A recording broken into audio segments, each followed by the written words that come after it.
Okay, is it saying recording? Yeah, okay.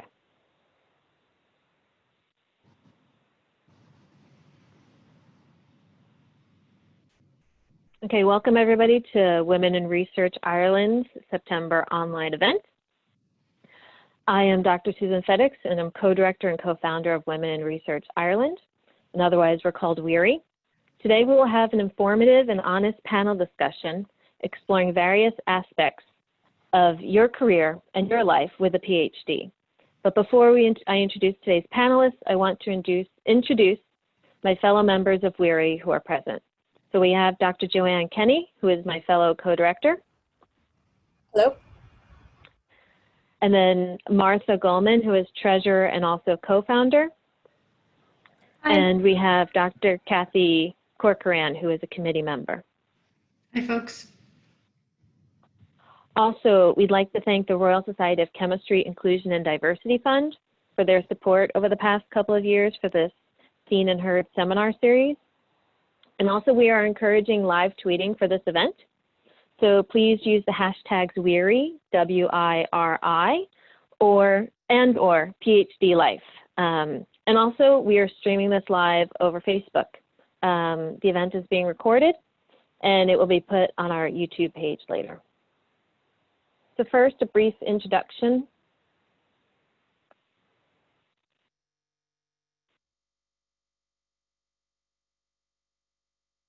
Get my slides.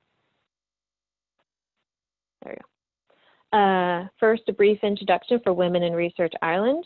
We are a volunteer-run registered charity founded in Dublin in 2017, and our mission is to build a community which unites women and other underrepresented groups. We also look to maintain a platform for unheard voices to discuss issues and create change. We have been hosting monthly events until the end of March this year. Then due to the pandemic, we have switched to online events. So please follow us on Twitter and Instagram to learn about future events. And now, speaking of future events, during the lockdown, we were busy applying for different funding. And indeed, we were successful in securing a new grant from the Royal Society of Chemistry, Inclusion, and Diversity Fund. This workshop series will be called Addressing Mental Health, a Proactive Approach for Researchers. There will be at least 4 events, as you see listed here, dealing with toxicity in the workplace, lack of motivation, coping with career transitions, and instability of short-term contracts. And as you see, when the proposal was written, it was assuming that we would be able to have these events in person. However, if the pandemic persists, we will have all events online, as we're currently doing now. So please follow us on social media. But in any event, the events will begin in early 2021, like January or February.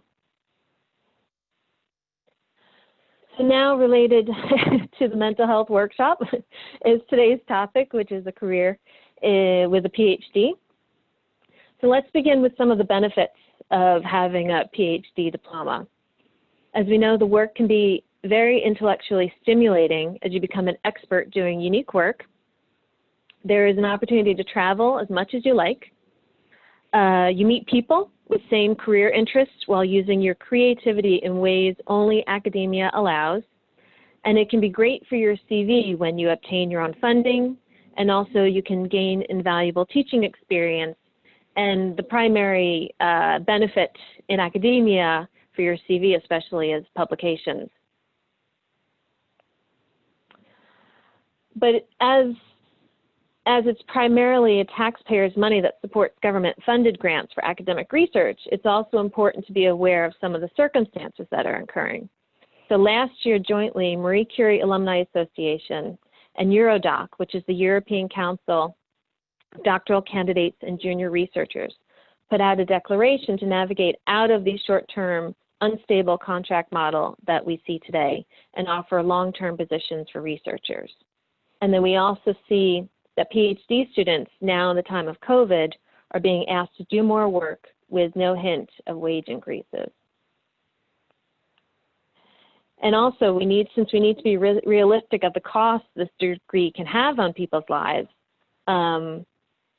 today we will discuss what no one mentions in the classroom while pursuing the diploma.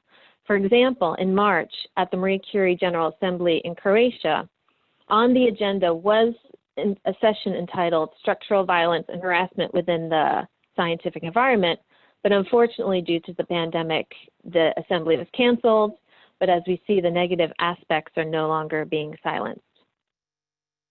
So with that in mind, let's go through our 4 panelists. We have Darren Fayne. He's a PhD researcher, and he is Ireland's Eurodoc representative, and he is chairperson of Trinity Research Staff Association. Laura Murphy, she is a PhD student in physics and committee member of TCD PhD Workers' Rights Group, and also Women in Technology and Science Ireland Executive Committee member.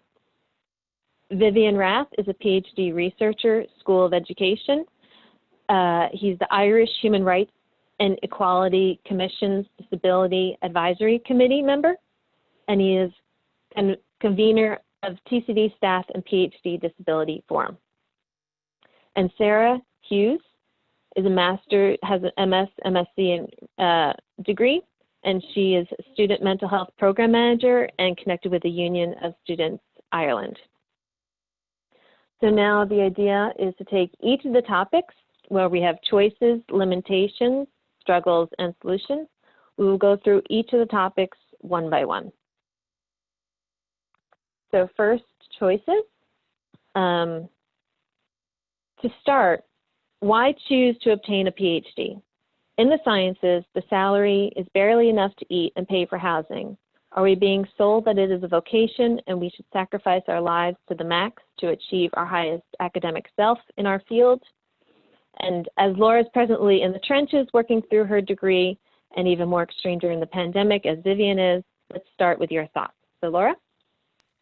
Thanks, Susan. So yeah, it's a really good question. It's one that I probably didn't think about much before doing the PhD, because to me it was something that I'd wanted for a really long time, and you know, I was really passionate about research, so that was all I was thinking about. But you raise a good point when you say that, you know, the salary is barely enough to rent accommodation and much less do anything more than that. So it is a struggle, and I guess people, once you have your PhD, you're made to feel like you're so lucky to have it, you should be grateful for whatever you get. And I won't name names, but I have had this discussion with senior academics, one of which said to me, oh, but sure, these people get even less than you. And I'm not quite sure how that helps the argument that we shouldn't be paid enough, but anyway. And I think it all comes back to the fact that we are viewed as students and not as workers, despite how much work we do for the institution. And I'll talk about that a bit more later when I talk about the workers' rights group in more detail. But yeah, that's what it comes down to. But as I said, I chose it because I'm passionate about my research, and I think most people are like that, but it's hard to maintain that passion if you don't feel valued by the institution. So yeah, I think, you know, if you love research, it'll always drive you to wanting to do a PhD, and certainly if you want to pursue a career in academia. But we are losing talent, we're losing Irish students and other students from abroad coming here because it's much more attractive to go to other countries where you are valued more. So we need to look at that. Vivian? Yes, Siobhan, thank you very much, and thank you to Women in Research in Ireland today for ensuring that the voice of disabled people is at this forum, and for always doing that with all of your fora.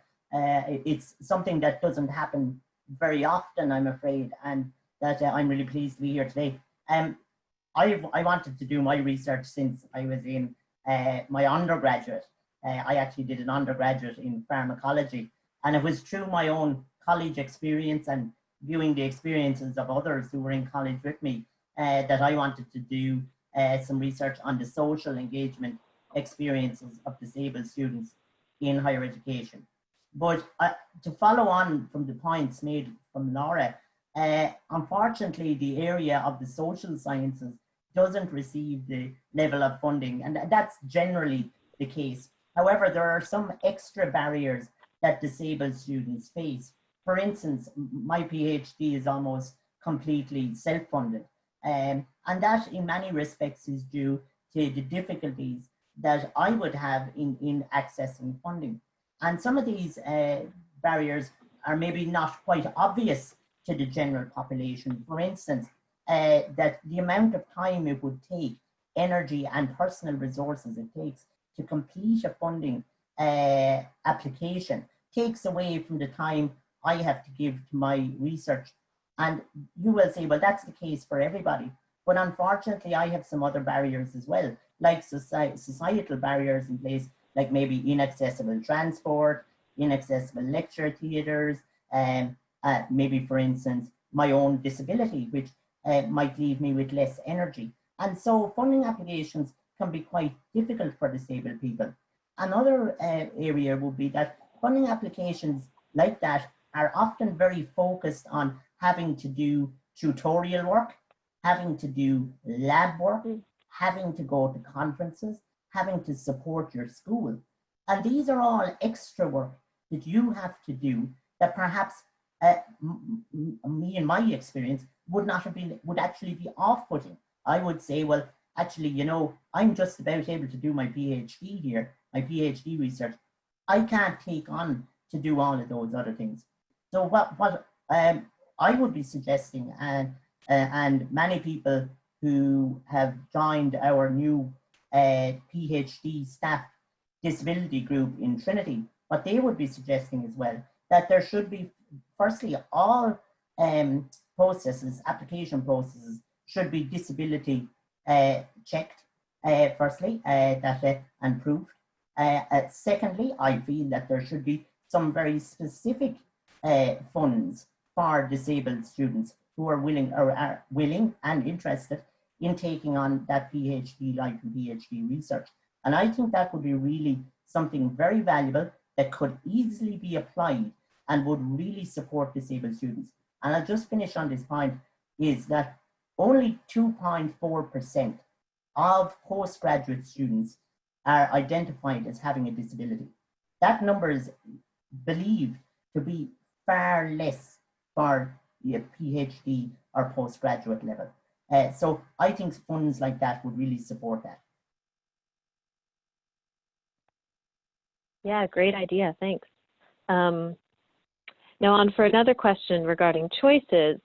Is it enough to have good grades, which qualifies you as a, quote unquote, successful undergrad student to accomplish PhD research and the subsequent demanding career? What life skills, meaning soft skills, transferable skills, are needed that no one talks about so we can educate our audience? Darren? Hi all.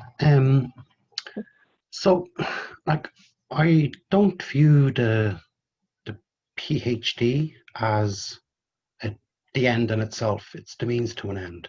So it's you, during your undergrad, thinking about what you want to do afterwards, what you want to do with the rest of your life, like where you want to work, and to make sure that you find the work fulfilling, enjoyable, and you don't mind getting out of bed in the morning to go there.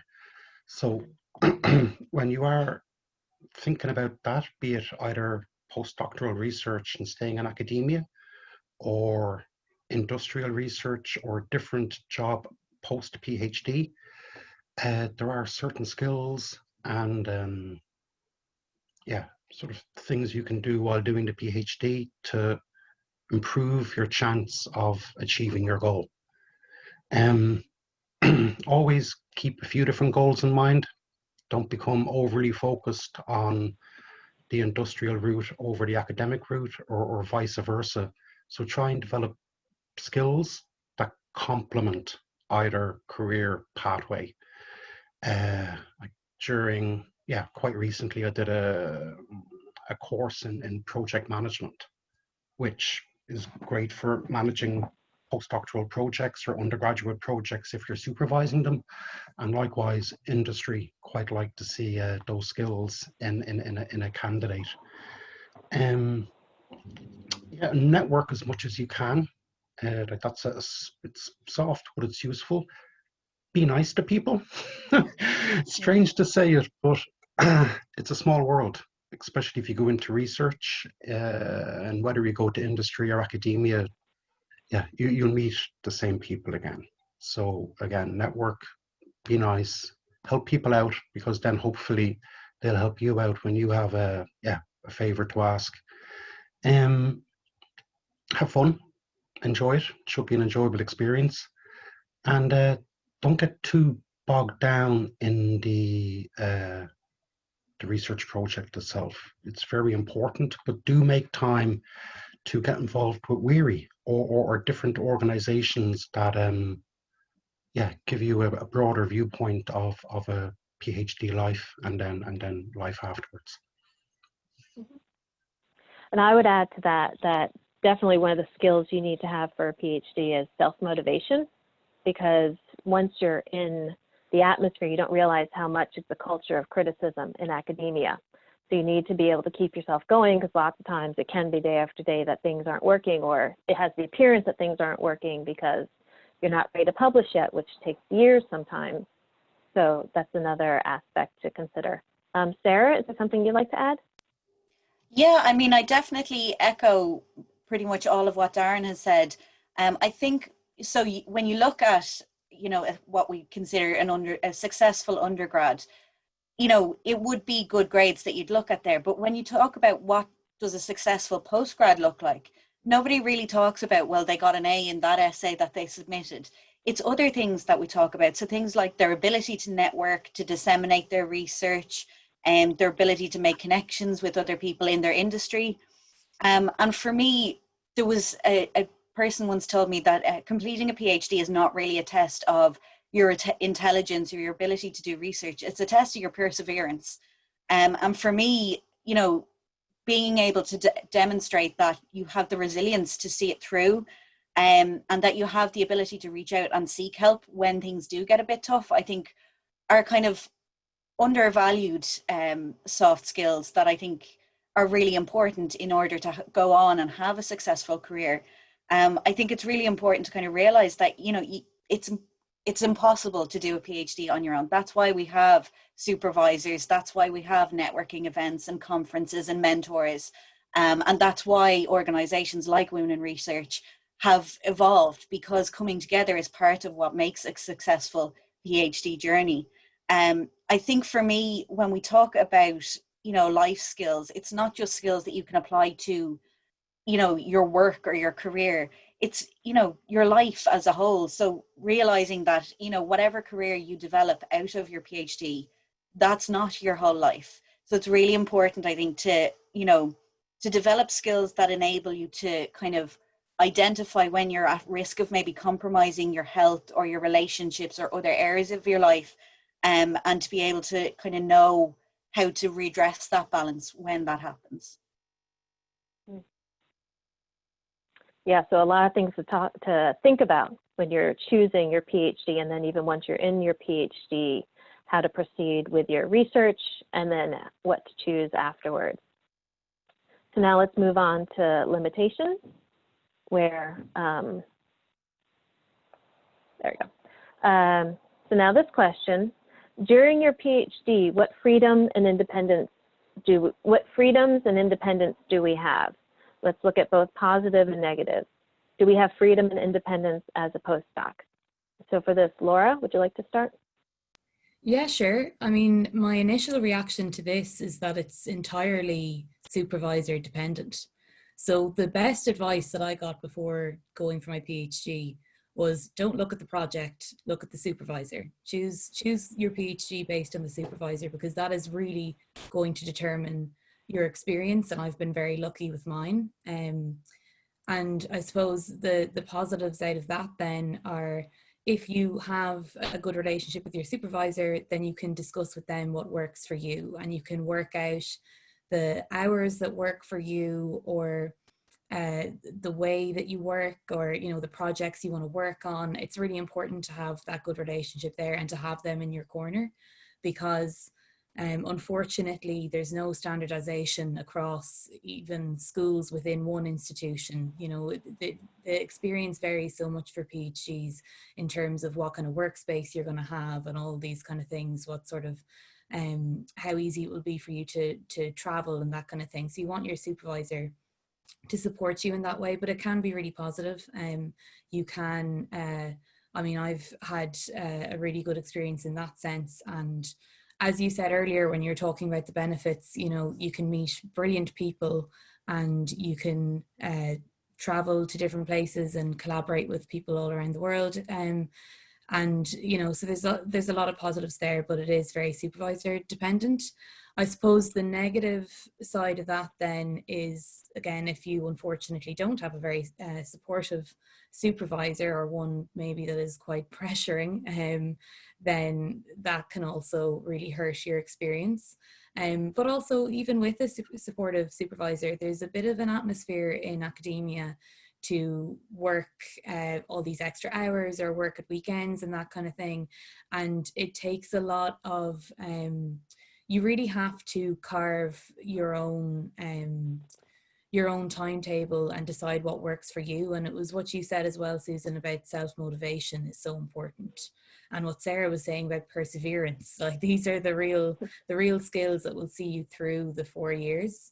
And they'll be the skills that help you to fight against those negatives. Yeah, if you have a supportive supervisor that you can speak to about these things, then that's the best way to work out, you know, how the PhD will work best for you. Does anyone else want to address the freedom and independence either during a PhD or postdoc? Yeah, Darren. Yeah, just to quickly add in from the postdoc angle. So when I finished my PhD, I went to the pharmaceutical industry in Germany for 2 years. So just with Laura's points regarding freedom and independence, yeah, I really enjoyed the job, but there was very strict research focused milestones, deadlines, deliverables. Freedom wasn't really an option. Like, your goal was to get this drug as quickly as possible into the clinic. So you weren't allowed to spend half a year thinking about novel ways to design a new drug. You had to use what you had to accomplish the goal. It was cutting edge research, but you couldn't wander down a little path that looked interesting. So yeah, I came back to Ireland after 2 years in industry and started a postdoc in Trinity.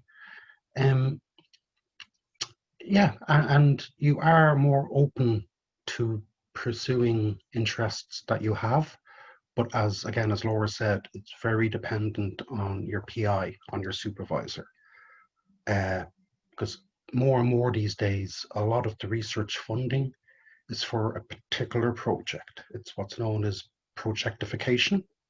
So the funding is for somebody to come in, typically already qualified to do the project and to make sure that the project works and the results come out the far end. So yeah, historically, I suppose postdoctoral training was training you to grow into the role of being a PI, but now many postdoctoral projects are that, a project, get the project done.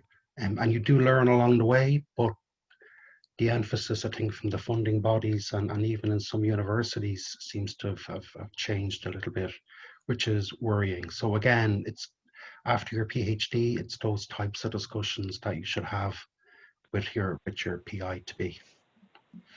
Siobhan, Yeah, and on your point about, hello? Sorry, Siobhan, it's Vivian here. I was just going to say that, and it was interesting listening to Darren there in relation to the pharmaceutical side of things. I think we probably have a little more flexibility, perhaps in the social sciences area. As I said, I came from a pharmacological background and moved into the social sciences education area. And I think there certainly is, I would like to think that a certain greater degree of flexibility. And that flexibility is very beneficial if you are a person, say, with a chronic illness, or maybe if you have a family, or if you have other commitments, and I think that's really helpful. But one of the things that I find a little challenging as a disabled person, and I know other disabled people with chronic illness would find similar challenges, is the notional idea that you know, a PhD, well, it should be 4 years, or 3 years, but 3 to 4 years full-time, up to 6 years part-time, 5 to 6 years part-time, because I think for those who have chronic illness, it's very difficult to sometimes work within that timeline, and that I would look at the structures around that need to be looked at to support disabled researchers a little more, and yes, certainly within the college there are structures there to assist, but I think there needs to be a little bit more work done around that to increase the flexibility. But certainly the flexibility within my PhD has allowed me to continue my disability rights activism through the Irish Human Rights and Equality Commission, and do things that I wouldn't have been able to do if I was in a very rigid job structure. So yeah, that flexibility is good. I was going to say, I would add, talking about what freedoms and independence, you know, as Darren was mentioning, industry seems much more strict with the with the timeline of deadlines. And academia seems a bit more like you can have the freedom to think or figure things out, but we've all been there writing the Gantt chart, you know, the 2-year, 3-year projection of exactly what's going to happen. We're going to get these results by 6 months, and then at 9 months, we'll be so easily available to be testing these small molecules. And that's often, well, later on in my career, it made me wonder about unconscious bias. This idea that, are we missing things because we're so strictly prohibited from veering away from the Gantt chart and looking for the results that we're looking? And the way the system is set up right now, you know, it's positive reinforcement. So when you write a 2 or 3 year Gantt chart and you tick all your boxes and you hit all your marks, you get further funding, which to me, with myself, I was beginning to wonder if I'm so focused on these results because I'll be positively, it'll be positive reinforcement from the funding agencies in my career, my CV. What also am I missing by exploring this protein that is not on my Gantt chart and that I possibly should be thinking about? So I think about that as far as academia is more open to freedoms and thinking, but with where the money comes from, lots of times we still are limited. And then of course, funding is also based on publications. So you succeed in your work, you get publications. So it just seems to be kind of this cycle that's going on right now that I think we should all consider. Is it the right system that we should be having, or are we missing a lot of science or a lot of research results that we're not seeing because we're so focused on ticking all the boxes of the Gantt chart? So now, on that happy note, let's move on to struggles. So for this, the opening question is academia open to mental health issues? How can we stop the stigma if a mental health break is needed due to endless stress and minimal academic resources? Sarah? Yeah, this is an interesting question. In answer to the first one, I would say both yes and no. I think it's certainly improving. It wasn't great for a very long time, and it's still not where it needs to be. You know, in 2019, the USI conducted a national study on student mental health, which was the first of its kind in this country. And I think that kind of goes, like 2019 and the first research of its kind to happen, that kind of speaks for itself.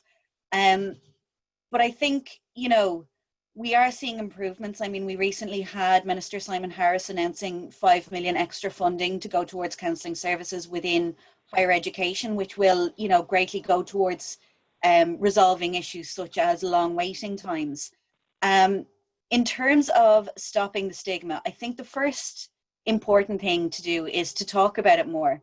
I mean, to kind of speak to it on a personal level, I had to take a mental health break from my own studies. I had to take 6 months off.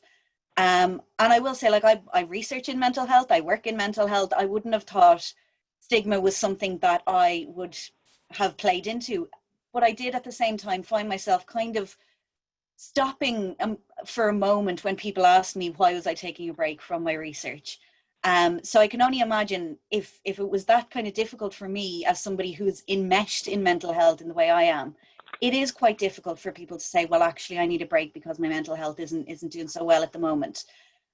What really helped me was knowing that I am far from being alone and being in that situation.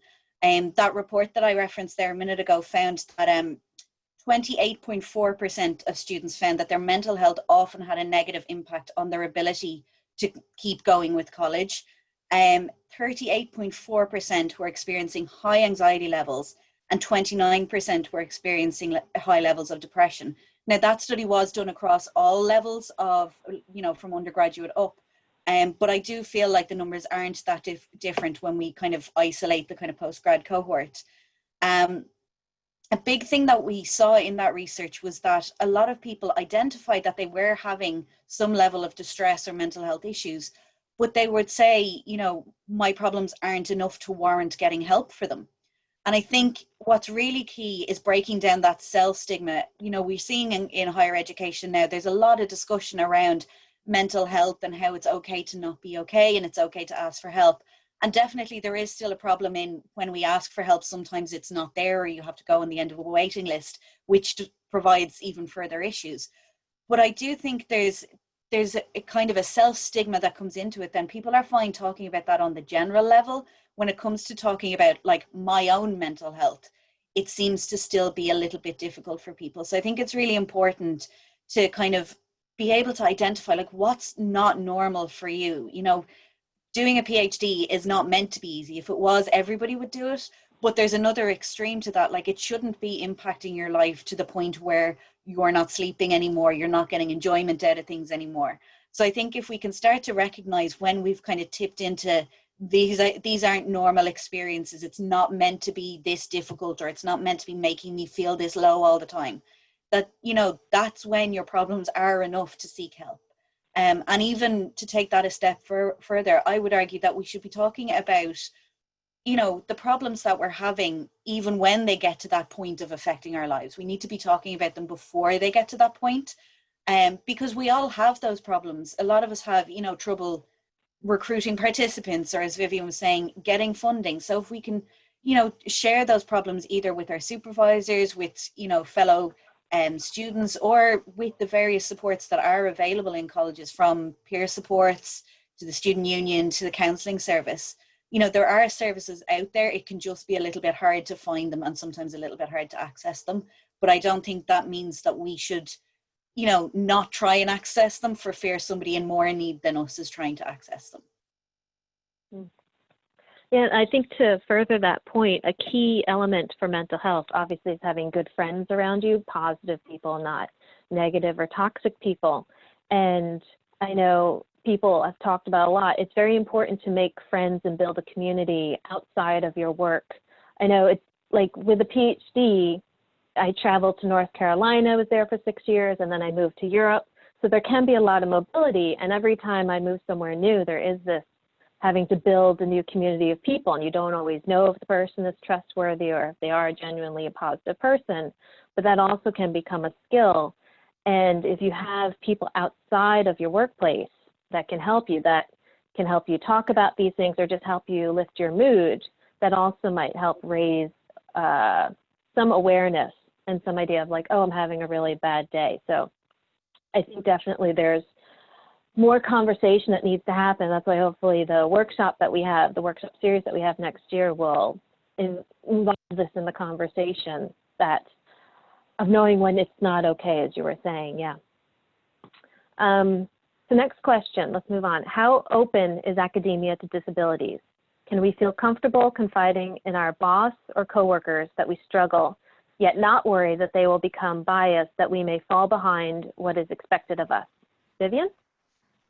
Yeah, I think that's a really interesting question, Siobhan, because, sorry, Susan, that one of the big things for disabled people is actually disclosure of a disability, and that can be quite challenging. And in a competitive environment like the PhD or postdoc field, it can put disabled people under extra pressure because they feel uncomfortable to do that, because they feel it may affect their progression, and that is a result of a lack of awareness among staff within institutions, among peer groups within institutions, and the wider environment.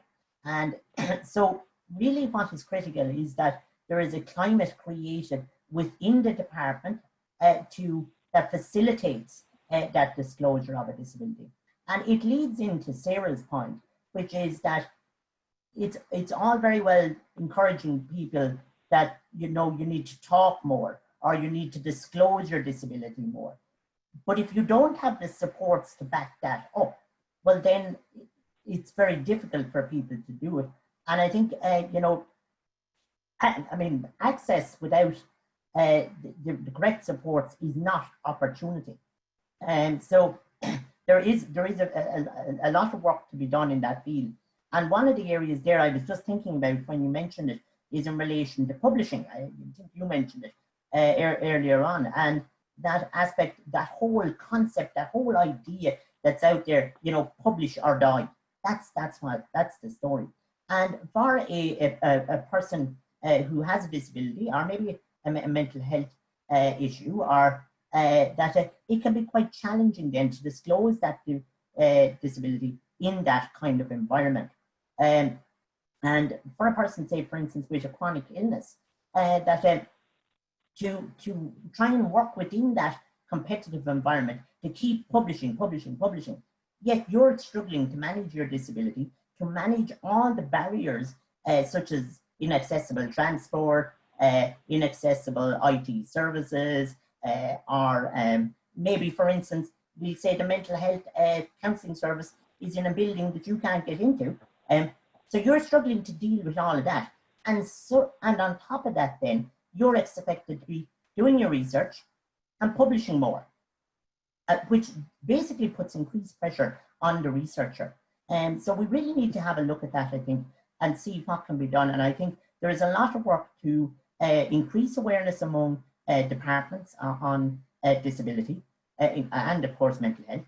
But also there's a lot of work to be done in terms of supporting disabled students to manage that wider aspect of doing a PhD, like publishing, like facilitating, like disclosing your disability in a lab. Who do you go to in relation to the lab safety measures that have to be followed? Prime example was when COVID hit. There are many disabled researchers who now cannot go into the lab because they are cocooning. So I've listed a whole range of things, but a lot of it comes back down to awareness. And that I was very lucky that I got plenty of support. I have a long-term disability. It's very obvious. I disclosed my disability. And the benefit to me was that I got huge supports from the disability services in Trinity College, Dublin. But unfortunately, an awful lot of PhD students in my college seem to be unaware of the value and those services that exist. So it comes down to a lot of factors, but all of those I think are easily remedied. So yeah. Can I just come in on that point? Yeah. So I think everything that Vivian said is absolutely correct there. And I just want to add, and this is from my experience from actually lecturing undergrads, a lot of students don't register with disability services when they have a diagnosed mental illness. And I think part of it comes from a lot of them don't realize that that's actually an avenue that's open to them.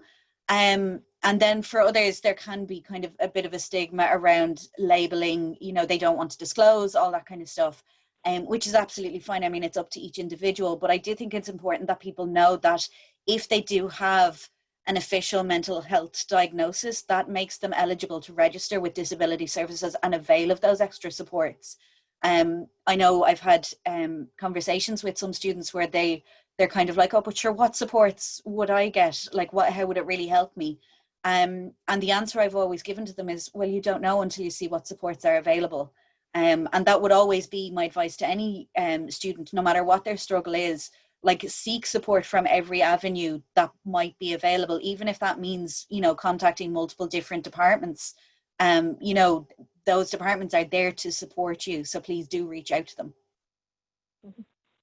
Yeah, and you just made me think of something where coming in as an undergraduate, if you know you're coming from home, from family, so it could just be that everyone in your family is like, oh, she's just a little sad all the time. She's always the one that's a little sad, but it could be that this person actually needs to be diagnosed with depression. So it's also breaking away from, you know, family and stuff, you know, becoming your own person and realizing how you need to be proactive about yourself and be an advocate and kind of take care of yourself away from where you grew up and what you've been told about yourself, you know, change your narrative. So that can also be part of the growing process. And now let's move on to, positive stuff. What are some of the solutions? So we've gone through a lot of negatives, but being honest and realistic so that people are aware of the realities out there. But now let's go through some positive solutions, which you've already brought up a few. But if we go through, everybody will each go through to help the audience know that there are resources out there and things that they can do to feel better and be proactive. Darren, would you like to start talking about your Sure. outreach? Yeah, I suppose I'll start off by, just saying something that I've been thinking about for a while now. So, like, I think from PIs to postdocs to PhD candidates, each of them, in a way, is like a startup company. So, like, you sort of have to, like, you're not working for a bigger company to achieve a bigger goal. You're working so your career can develop.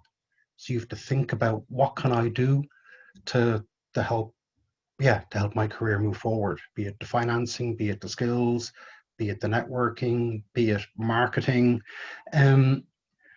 So that's, the solution is hopefully in everybody.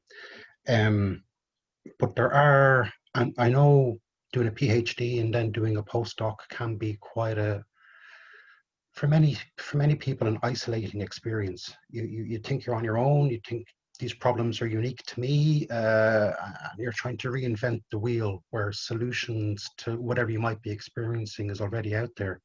So I think it is important, as I mentioned at the beginning, to link in with WIRI. For postdocs in Trinity, colleagues, myself and some colleagues set up the Trinity Research Staff Association to bring together the 800 odd researchers in Trinity. About 25% of college staff are research staff, which I don't think is widely known. And we very, very limited voices at any table in Trinity where decisions are made, and no voice at government level or at a funding agency level or at the new department level.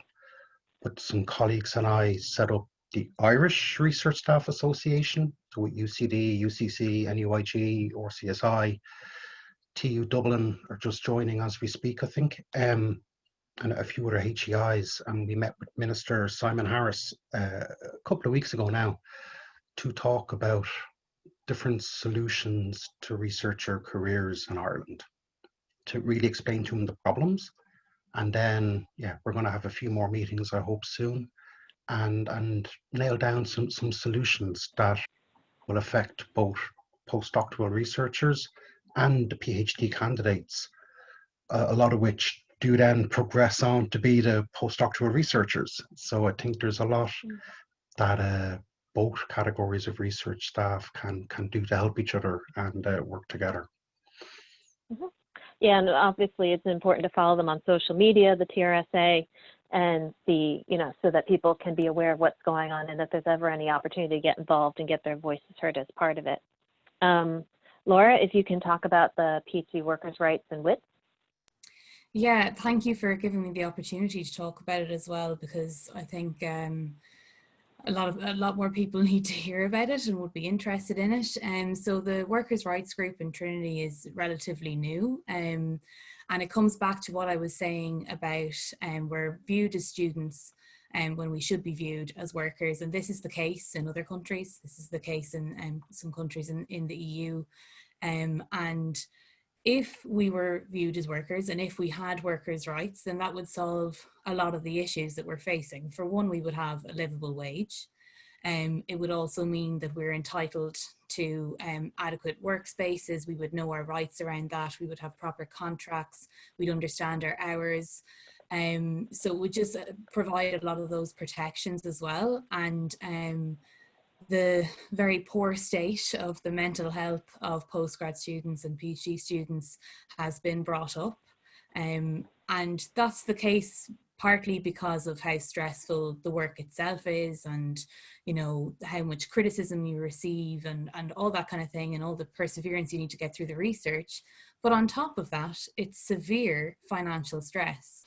You know, you come out of undergraduate and you know, it's not easy for everyone to pay for undergraduate. You might be coming out with student debt, or you might have come from another country and now you're trying to settle in here, and you know, you mightn't have the support of your family to help you if you're having difficulty with finances or anything like that.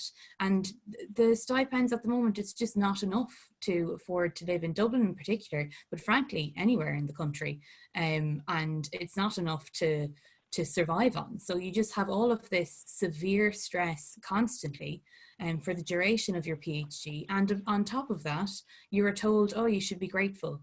Oh, you should be, you're so lucky to be here, we're doing you a favor. When in fact, you're working so hard to benefit the institution. And, you know, if we had workers' rights, then that would improve your mental health. It would improve your capacity to work if you have better working conditions. And then that in turn benefits the research output, it benefits the economy. And it will stop or it will attract more people to do PhDs in Ireland. Because at the moment, I'm warning people when they ask me about doing PhDs in Ireland, I'm warning them of the situation. I'm not the only one. And yeah, it's ridiculous, frankly, at this rate. So I'm really delighted to be working with the PhD Workers' Rights Group. I think it's a great initiative. There are other similar groups in other institutions. It's not just in Trinity. We're currently collaborating with the groups in UCD and NUIG, because ultimately we're working towards a national campaign. Because we've tried going to the universities, you know, you try going to the funding bodies, but it just keeps going up and up and up. So until we get a national campaign going where we can finally be viewed as workers and not students, the situation isn't going to be fully resolved. So that's the work with PhD rights, and you can follow us on Twitter and get involved if you wish. The other group that I do a lot of work with is So say, Lara, just for WITS, if you could just do it very briefly, and then we can move on to... And that's Women in Technology and Science.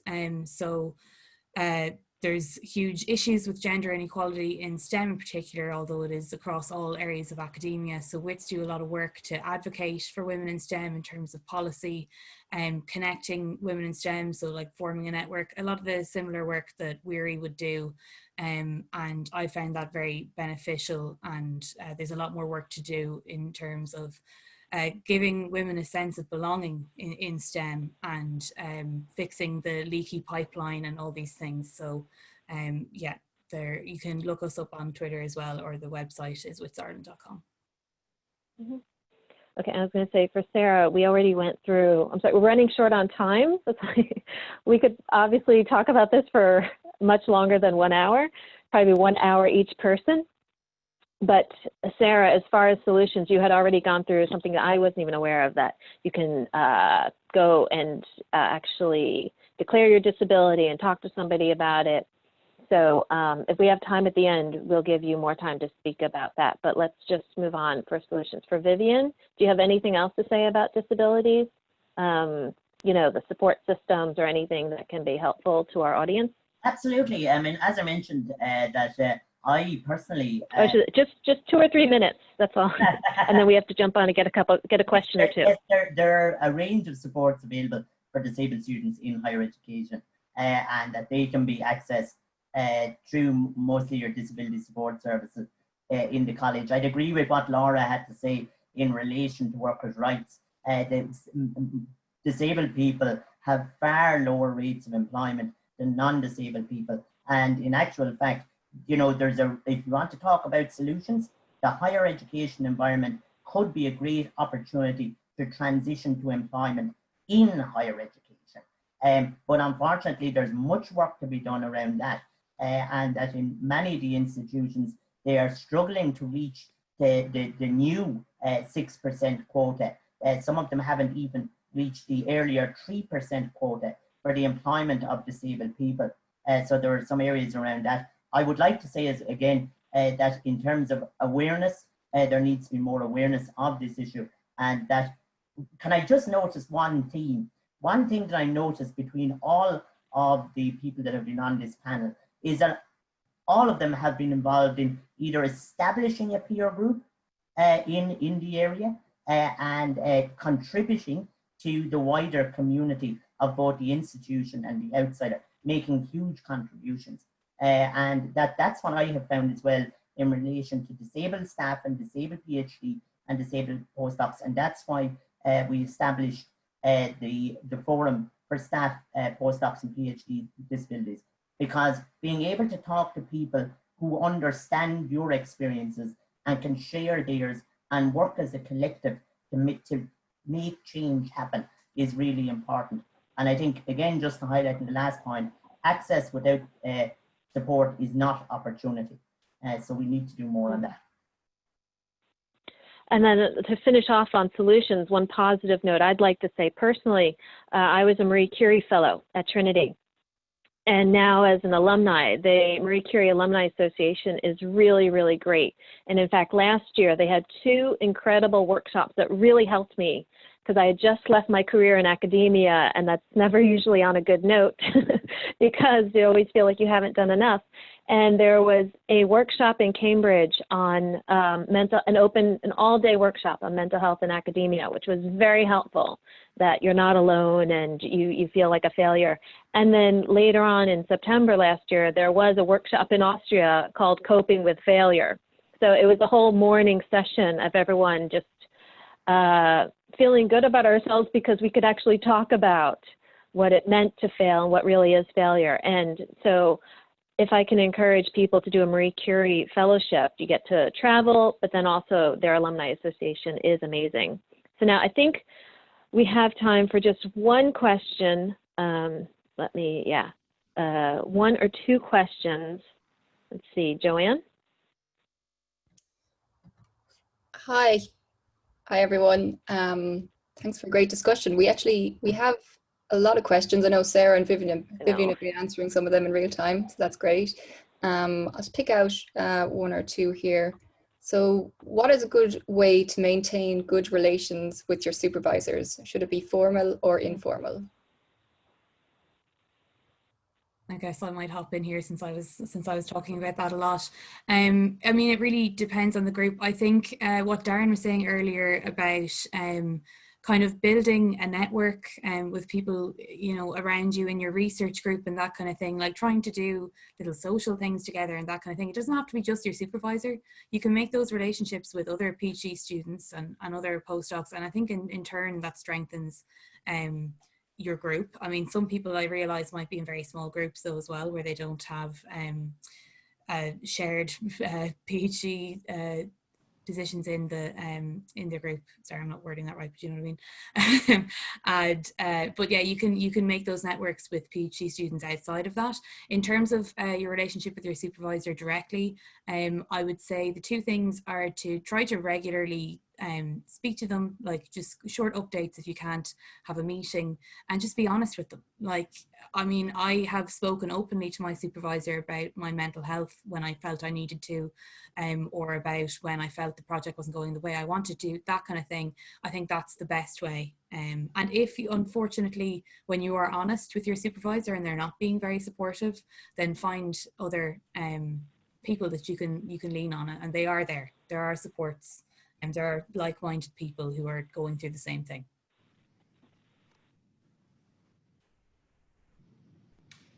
Thank you, Laura. I have a question here from Joanna. Furkan, what would be the challenges and benefits of starting a PhD program after some industry experience? Did you all start your PhD straight after undergraduate? Whoever answers this, is just 1 or 2 minutes for the response. And then I might jump in here if that's okay. For me, so being in, my background is psychology, and actually you need to have experience before you get into PhD level, whether in research or in clinical practice. For me, I think it helps to get a bit of life experience outside of academia. It can help with that kind of sense of perspective in terms of what I was talking about earlier, in terms of what's not a normal experience and when you might need to seek help. But at the same time, if somebody has gone in straight from academia, I've known students who have done that and, you know, who haven't felt like they kind of missed out on anything or suffered in any kind of way. So I think it's really down to the individual and the area that you're looking to get into. Okay. I'm sorry, we're going to have to end it there. It's already, we have 1 minute left.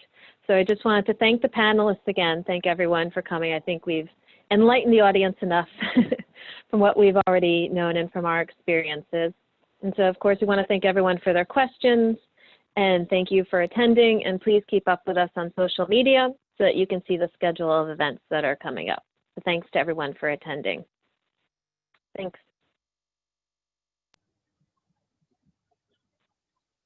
Shall we hang on for a little bit, Susan? Let me just